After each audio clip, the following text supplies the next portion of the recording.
আসসালামু আলাইকুম, শুভ সকাল।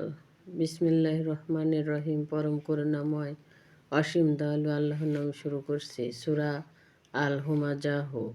দুর্ভোগ এমন প্রত্যেক ব্যক্তির জন্য যে সামনাসামনি মানুষের নিন্দা করে আর অসাক্ষাতে দুর্নাম করে, যে ধন সম্পদ জমা করে বারবার গণনা করে, সে মনে করে যে তার ধন সম্পদ চিরকাল তার সাথে থাকবে। কখনো না, তাকে অবশ্যই চূর্ণ বিচ্ছিন্নকারীর মধ্যে নিক্ষেপ করা হবে।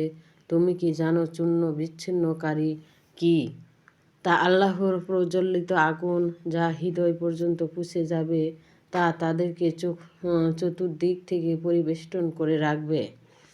লেলিহান অগ্নিশিখার উঁচু উঁচু স্তম্ভে তুমি কি দেখনি কাবা ঘর ধ্বংসের জন্য আহত হাতিওয়ালাদের সঙ্গে তোমার প্রতিপালক কিরূপ ব্যবহার করেছিলেন? তিনি কি তাদের চক্রান্ত ব্যর্থ করে দেননি? তিনি তাদের বিরুদ্ধে পাঠিয়েছিলেন ঝাঁকে ঝাঁকে পাখি, যারা তাদের উপর পাথরের কাঁকর নিক্ষেপ করেছিল। অতঃপর তিনি তাদেরকে করে দিলেন ভক্ষিত তীর্ণ ভূমির মতো। সূরা ফিল। সূরা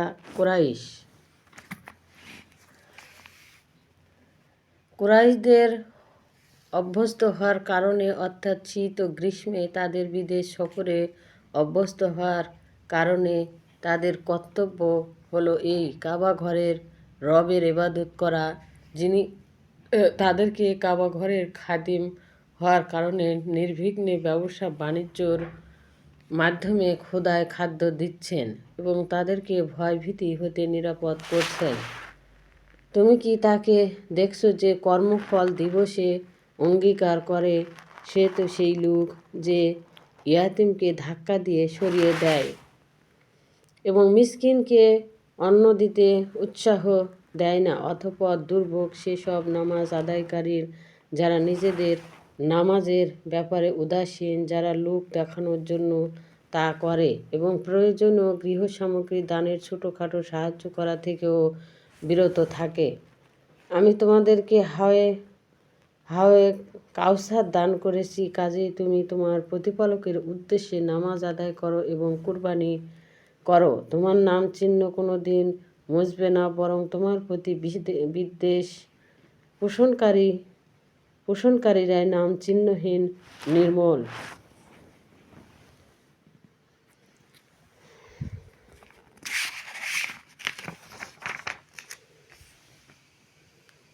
বলো, হে কাফেরেরা, তোমরা যার ইবাদত করো আমি তার ইবাদত করি না, আর আমি যার ইবাদত করি তোমরা তার ইবাদতকারীও নও। আর আমি তার ইবাদতকারী নই, তোমরা যার ইবাদত করে থাকো, আর আমি যার ইবাদত করি তোমরা তার ইবাদতকারী নও। তোমাদের পথ ও পন্থা তোমাদের জন্য, সেই পথে চলার পরিণতি তোমাদেরকেই ভোগ করতে হবে। আর আমার জন্য আমার পথ, যে সত্য পথে চলার জন্য আল্লাহ আমাকে নির্দেশ দিয়েছেন, এই পথে ছেড়ে আমি অন্য কোনো পথ গ্রহণ করতে মোটেই অভ্যস্ত নয়।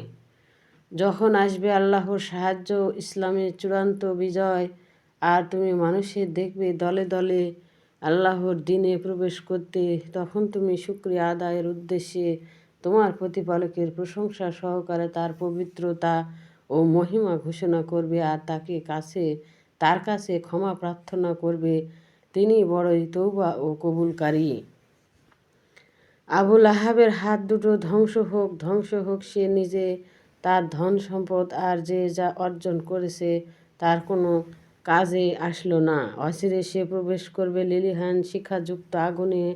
আর তার স্ত্রী যে কাষ্ঠন বহনকারী, যে কাঁটার সাহায্যে নারীকে কষ্ট দিত এবং একজন কথা অন্যজনকে বলে পারস্পরিক বিবাদের আগুন জ্বালাতো।